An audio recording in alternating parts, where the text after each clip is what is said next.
Muy buenas tardes, mi nombre es Víctor Alfonso Arias Pérez, estudiante de la Universidad Pedagógica Experimental Libertador, actualmente maestrante en innovación educativa.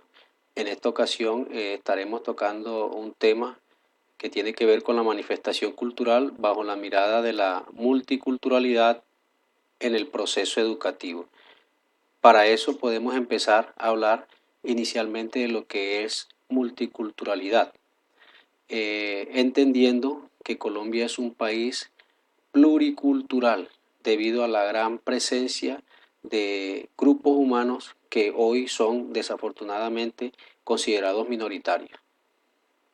Bueno, la multiculturalidad en un concepto sociológico y antropológico significa que se constata la existencia de diferentes culturas en un mismo espacio geográfico y social. Es decir, a través de la multiculturalidad se certifica que en un determinado espacio coexisten diferentes grupos humanos con diferentes manifestaciones culturales, pero que sin embargo estas culturas cohabitan, pero influyen poco sobre las otras y no suelen ser permeables a las demás. Es decir, que la sociedad que las acoge suele ser homogénica y suele establecer jerarquías legales y sociales que colocan a los otros en grupos de inferioridad, de condiciones, podríamos decir, lo que puede llevar al menosprecio y generar conflicto. A raíz de esto surge una pregunta y es ¿quiénes son los otros? Es decir, siempre se estigmatizan esas personas que son diferentes, esas personas que tienen manifestaciones totalmente diferentes a las que nosotros cotidianamente vemos o realizamos, no entendiendo que esos otros son iguales que nosotros, simplemente que nosotros no hemos aprendido a respetar esas diferencias. La multiculturalidad como teoría, encontramos dos autores, Charles Taylor, eh, plantea Charles Taylor que hay que hablar sobre el reconocimiento de las minorías étnicas. Eso para él sería la política de reconocimiento.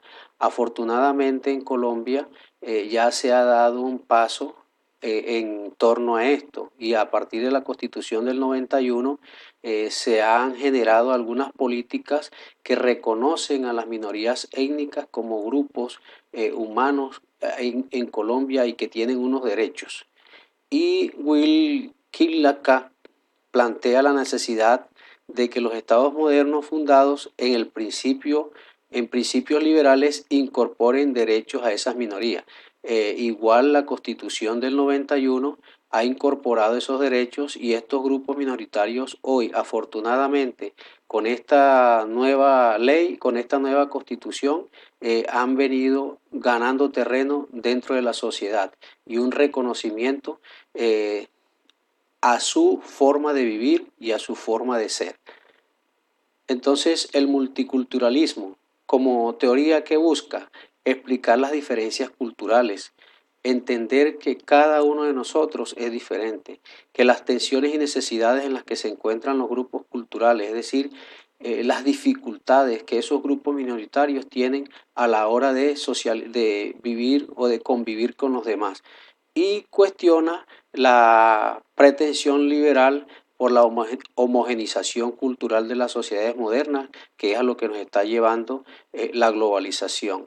En el caso de Colombia, vemos que hay una gran variedad de grupos humanos con características y costumbres diferentes. Somos colombianos, una misma raza, pero somos diferentes en el fondo. El fundamento legal sobre la multiculturalidad, sobre la diversidad, la misma ONU, la Organización de las Naciones Unidas, a través de su Convención sobre la Protección y Promoción de la Diversidad de las Expresiones Culturales, ha establecido unos reglamentos para que se respete, se promuevan la diversidad en todos los países. Y en ese marco legal Colombia no ha sido ajeno. Encontramos que en la Constitución del 91, en el artículo séptimo, reposa que el Estado reconoce y protege la diversidad étnica y cultural de la nación.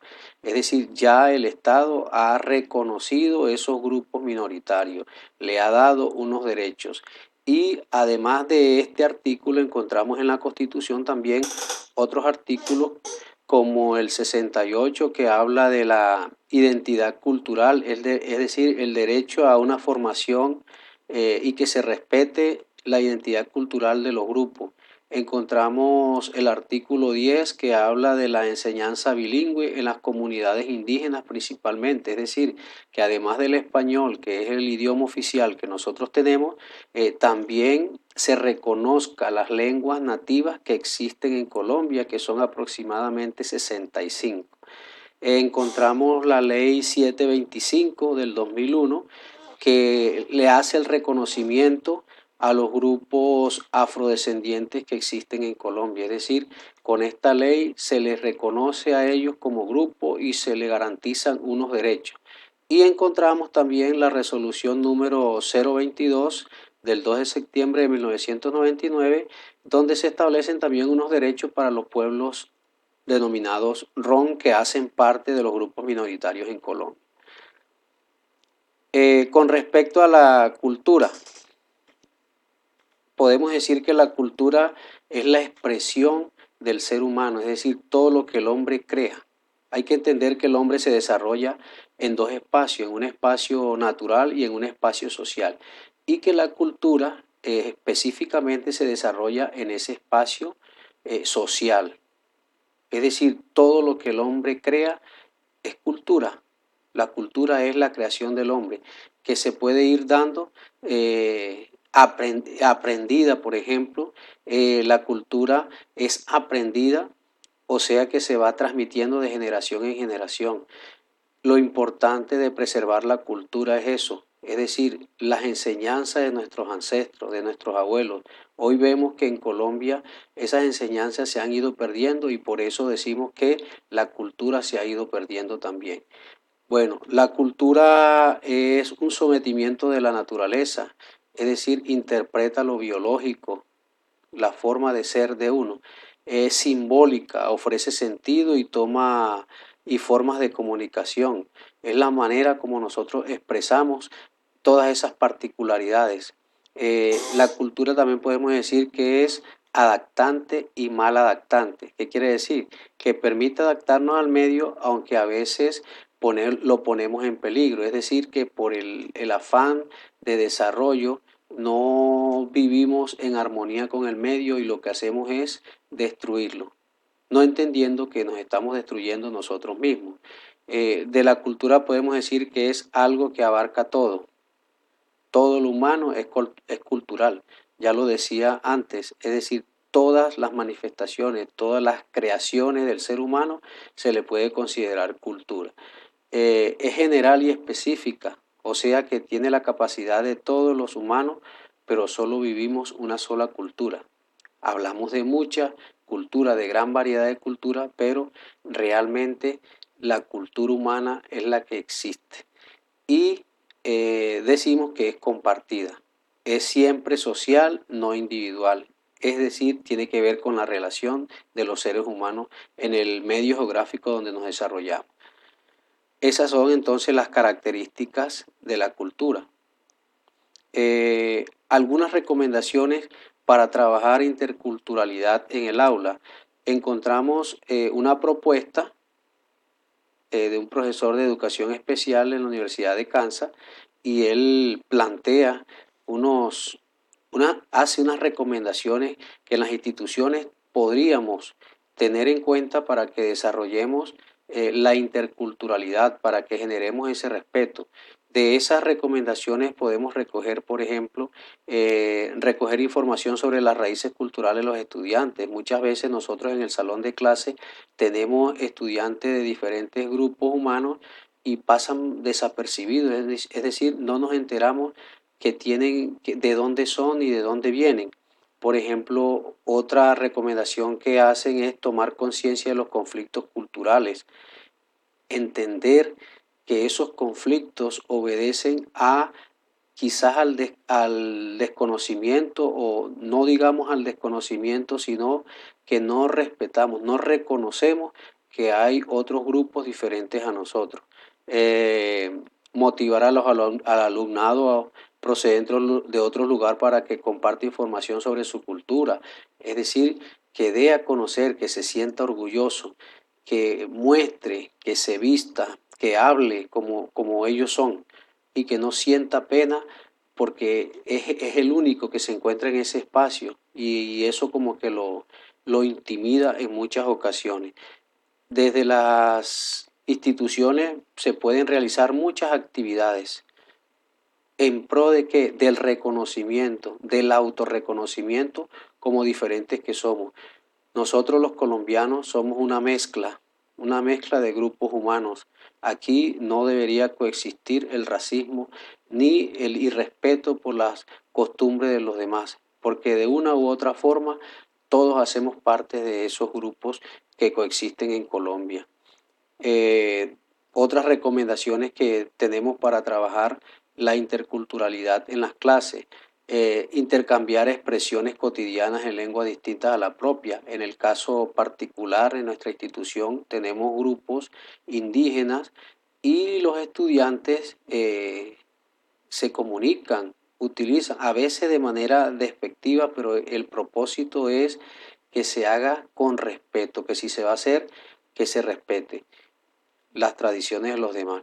Y como esas, hay una gran variedad de recomendaciones que podríamos tener en cuenta para trabajar y desarrollar el respeto por las diferencias culturales en nuestras instituciones. Podemos encontrar acá también 4 etapas del proceso intercultural. Uno de esos procesos o una de esas etapas que es básico es el respeto, es decir, el trato de los sujetos con dignidad, escuchar respetuosamente, dejar que sean libres, que expresen lo que ellos sienten. Muchas veces ese irrespeto por la cultura viene de la misma casa, es decir, los padres de familia deben tener mucho cuidado a la hora de dirigirse a ciertos grupos delante de sus hijos. Encontramos también como otra etapa el diálogo horizontal. Tiene que ver con las interacciones de igualdad y oportunidades. Es decir, aquí nadie tiene que ser más que nadie. Todos somos seres humanos y merecemos el mismo respeto y estamos en el mismo nivel de condiciones, es decir, del empoderamiento. Aquí no hay una verdad única. Otra etapa es la comprensión mutua, el entendimiento del otro y los otros, la capacidad, la disposición para comprender y entender que los demás son diferentes y que debemos respetar esas diferencias, esas creencias, esas posiciones. Muchas veces son posiciones de tipo cosmológico. A nosotros eso nos causa como eh, risa por la forma como piensan, pero no entendemos que es la visión cosmológica, es la forma como esas personas ven la vida desde su cultura. Y la sinergia, que es la obtención de resultados difíciles. Conseguir de manera independiente el valor de la diversidad no va a ser fácil. Entonces aquí se requiere de un trabajo mancomunado. Finalmente, como conclusión, podemos decir que la educación multicultural es crear a partir de procesos de reflexión, comunicación, acción. Eso lo planteaba Trujillo. Un espacio común de convivencia mediante el cual todos seamos capaces de generar un modelo dinámico de actitud crítica, activa y responsable frente a la vida. ¿Para qué? Para evitar la discriminación, para educar en valores, para fomentar los lazos sociales, para ponerse en el lugar del otro, para respetar y sobre todo para que podamos convivir y vivir en paz.